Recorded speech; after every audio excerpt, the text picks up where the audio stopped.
Question कुछ इस प्रकार से है, what is decision support system DSS full explanation. यानी कि डिसीजन सपोर्ट सिस्टम क्या होता है, इसे शॉर्ट में डीएसएस भी बोल सकते हैं। इस प्रकार से भी क्वेश्चन आ सकता है, डीएसएस को एक्सप्लेन करें। ठीक है, तो चलिए देख लेते हैं।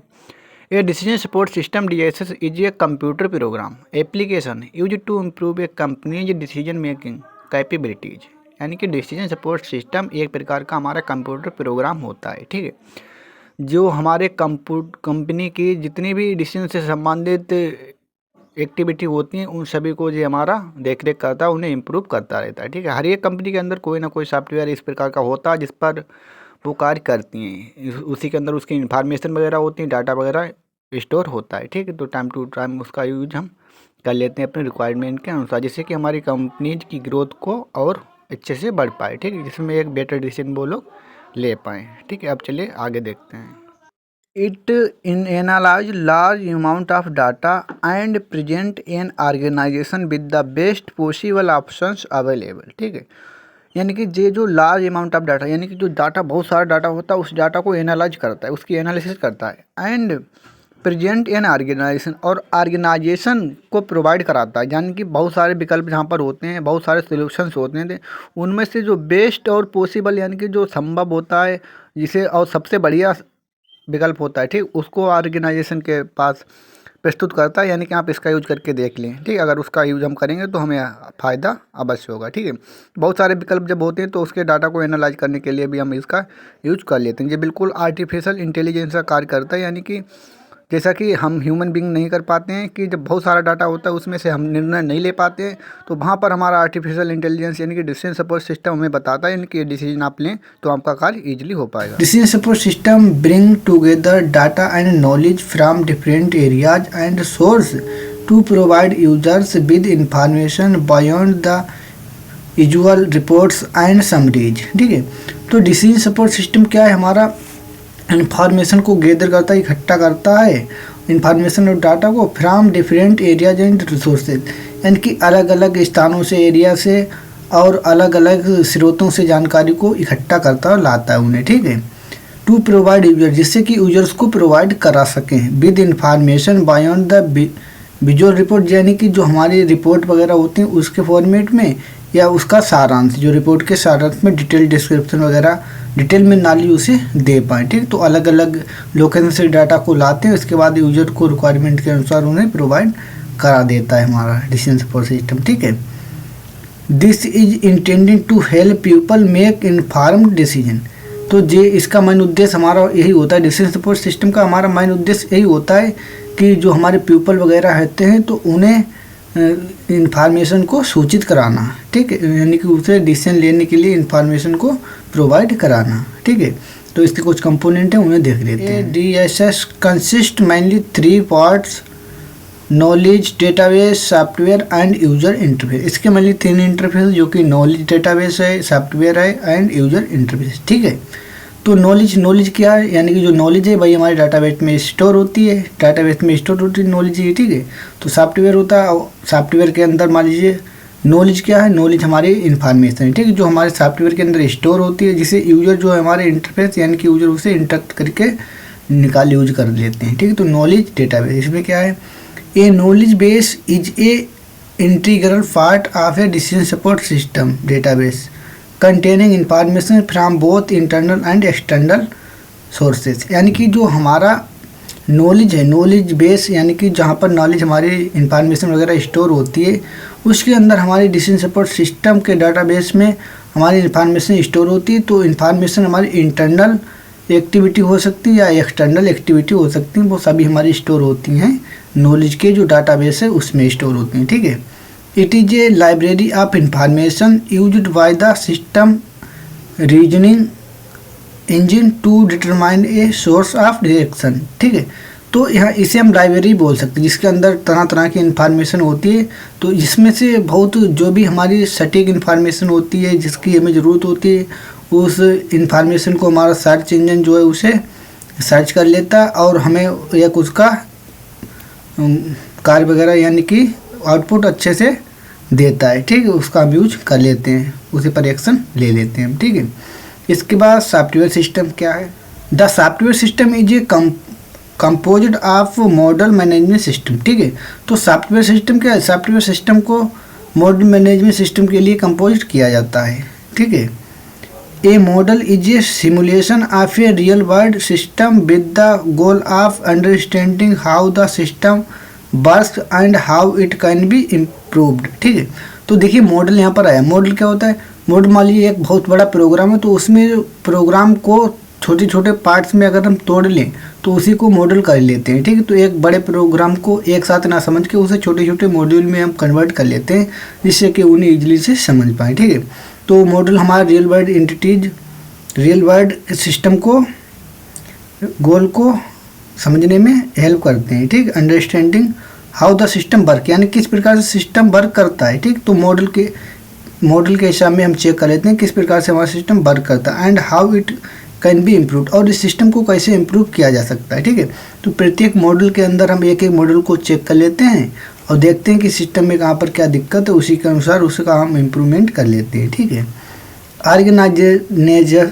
Organizations use modules to predict how outcomes will change with different adjustment to the system, ठीक है।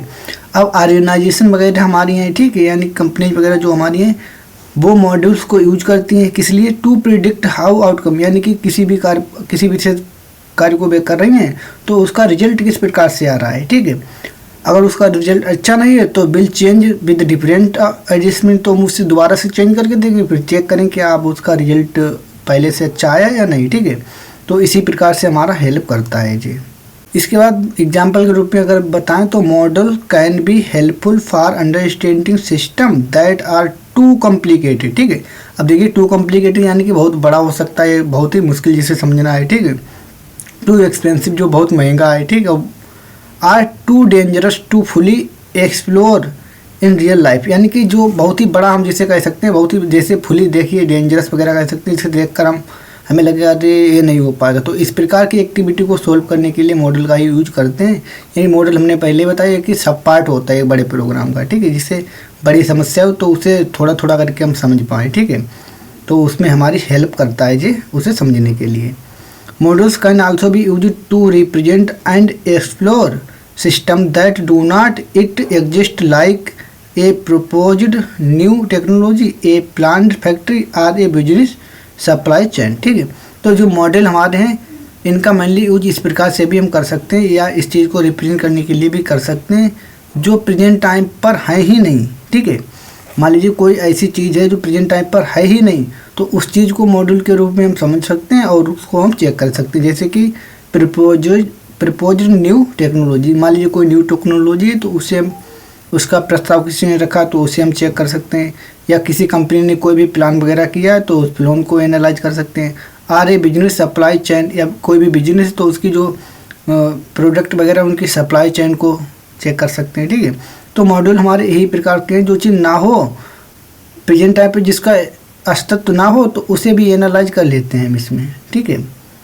और आउटकम वगैरह उसका क्या मिलने वाला सब कुछ चेक कर लेते हैं। Businesses also use modules to predict the outcome of different changes to a system. अब मान लीजिए जो बिजनेस वगैरह हैं, बिजनेस लोग करते हैं तो उसमें भी मॉड्यूल्स का यूज करते हैं। जैसा कि पहले बताए, प्रेडिक्ट भविष्यवाणी कर देते हैं पहले, यानी कि कोई भी कार्य करें तो उससे पहले वो चेक कर लेते हैं कि हमारा रिजल्ट क्या आने वाला है, ठीक है। अगर रिजल्ट हमारा अच्छा नहीं आने को लगता है, उन्हें नहीं लगता है, तो वो उसमें कुछ ना कुछ चेंजेस कर देते हैं, ठीक है। जैसे कि सच पॉलिसी को चेंज कर देते हैं, कहाँ पर रिस्क लेनी है, कहाँ पर रिस्क नहीं लेनी है। अगर रिस्क लेने से फ़ायदा तो रिस्क भी ली जाती है। एंड रेगुलेशंस और रूल्स एंड रेगुलेशन का यूज करते हैं to help make business decision, जिससे कि बिजनेस को हेल्प हो सके और एक बढ़िया डिसीजन ले पाए, ठीक है। इसके बाद यूजर इंटरफेस। यूजर इंटरफेस तो बहुत ही ज़रूरी है, ठीक, किसी भी सिस्टम के अंदर हो यूजर का होना तो बहुत ही ज़रूरी है। जैसे कि the user interface enables easy system navigation, ठीक है। तो यूजर इंटरफेस क्या है, हमारे सिस्टम को इजी बना देते हैं नेविगेट करने के लिए, ठीक है। जैसे कि the primary goal of the decision support system user interface is to make it easy for the user to manipulate the data that is stored on it. यानी कि जैसा कि प्राइमरी गोल है, यानी कि सबसे बड़ा उद्देश्य हमारा डिसीजन सपोर्ट सिस्टम में है यूजर का ही, ठीक। अगर यूजर नहीं हुए तो उसमें कुछ हो ही नहीं पाएगा। जैसे कि यूजर इंटरफेस अगर होंगे तो हमारा सिस्टम इजी हो जाएगा। जैसे कि किस कार्य को करना है, किसी को नहीं करना, तो यूजर की एक्टिविटी से ही पता चलेगा किस चीज़ को, किसी व्यक्ति को किस चीज़ की रिक्वायरमेंट है, तो उसे हमारे यूजर ही फुलफिल कराएंगे। तो इन सभी की इंफॉर्मेशन हमारी इसमें स्टोर होती है, वो सब हमारी डिसीजन सपोर्ट सिस्टम के ही अंदर होती है। एक प्रकार का सिस्टम होता है हर एक कंपनी के अंदर, ठीक है। तो उसी में हमारा इंफॉर्मेशन एक प्रकार की होती है और रिक्वायरमेंट के अनुसार किसी यूजर को किस चीज़ की रिक्वायरमेंट है तो उसी के अनुसार उसका कार्य किया जाता है। किसी को उस रिक्वायरमेंट को देना चाहिए, किसे नहीं देना चाहिए, इस प्रकार की इंफॉर्मेशन सब उसी के अंदर होती है। Businesses can use the interface to evaluate the effectiveness of the decision support system transaction for the end user। यानी जो एंड यूजर हैं प्रेजेंट टाइम पर क्लाइंट वगैरह हैं, तो उनको जो ट्रांजैक्शंस वगैरह हैं उनके इफेक्टिवनेस को इम्प्रूव करने के लिए हमारे बिजनेस में जो हमारा डिसीजन सपोर्ट सिस्टम इसका यूज कर लेते हैं, ठीक है। तो जैसे कि यूजर इंटरफेस वगैरह होते रहते हैं तो उन्हीं का यूज हम इसमें कर लेते हैं, ठीक। अब इसकी कुछ कैरेक्टरिस्टिक्स हैं, उन्हें हम देख लेते हैं। Support for decision makers in semi structured and unstructured problem, ठीक है। तो इसका मेन उद्देश्य होता है डिसीजन मेकर्स जो डिसीजन को लेते हैं या डिसीजन बनाते हैं उनका मेनली यूज होता है semi structured and unstructured problem, यानी कुछ प्रॉब्लम्स हमारे जो इजीली से सोल्व की जा सकती है और कुछ कम्प्लेक्स टाइप की प्रॉब्लम है उन सभी को सोल्व करने के लिए हम इसका यूज कर लेते हैं, ठीक है। इसके बाद support for managers at various manager level, यानी कि हमारी भी ऑर्गेनाइजेशन में भिन्न भिन्न प्रकार के जो लेवल्स होते हैं मैनेजर्स की पोस्ट के हिसाब में, तो उनकी हेल्प करता है डिसीजन को लेने में, ठीक है।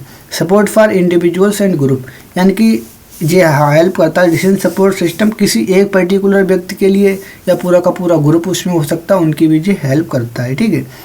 Support for intelligence decision choice and implementation, ठीक है। तो ये इस चीज़ का भी ख्याल रखता है, यानी कि इंटेलिजेंस या डिसीजन चॉइस, यानी कि बहुत सारे डिसीजन होते हैं तो उसमें से किस चीज़ को चूज़ करना है और उसको इम्प्लीमेंट भी करके तुरंत ही देख लेता है, यानी कि अगर उस डिसीजन को हम करें तो हमारा रिजल्ट किस प्रकार से आएगा, ठीक है। Support for variety of decision process and styles, ठीक है। तो यहाँ पर भिन्न भिन्न प्रकार के हमारे डिसीजंस हो सकते हैं, तो उसमें से भी ये चेक करता है और अलग अलग प्रकार के स्टाइल भी हो सकते हैं, ठीक है, तरह तरह के। Decision support system are adaptable over time, और decision support system time to time adaptable होता रहता है, ठीक है। याद है बेनिफिट्स कुछ हमने लिखे हैं इसके। Improve efficiency and speed of decision making activities, ठीक है। यानी कि ये जो है इम्प्रूव करता है जो डिसीजन सपोर्ट सिस्टम की इफ़िशियंसी और एक्टिविटी को, ठीक है। इसके बाद इनकरेज लर्निंग और ट्रेनिंग, और लर्निंग और ट्रेनिंग को भी प्रोत्साहन करता है, यानी कि मान लीजिए किसी भी ऑर्गेनाइजेशन में जो हमारे फ्रेशर वगैरह होते हैं उन्हें ट्रेन करने के लिए भी डिसीजन सपोर्ट सिस्टम का यूज किया जाता है। फैसिलिटेट इंटरपर्सनल कम्युनिकेशन, और इंटरपर्सनल कम्युनिकेशन के लिए भी इसका यूज किया जाता है। मान लीजिए अलग अलग सिस्टम पर लोग कार्य कर रहे हैं, ठीक है, तो उन्हें इंटरेक्ट कैसे कर पाएँ एक दूसरे, तो उसकी फैसिलिटी भी हमें डिसीजन सपोर्ट सिस्टम ही देता है। तो आई होप दोस्तों इस वीडियो ने आपकी काफ़ी हेल्प की होगी। अगर दोस्तों सच में वीडियो आपको पसंद आए तो लाइक शेयर करें, चैनल को पहली बार सब्सक्राइब करें, वीडियो का फीडबैक हमें ज़रूर दें।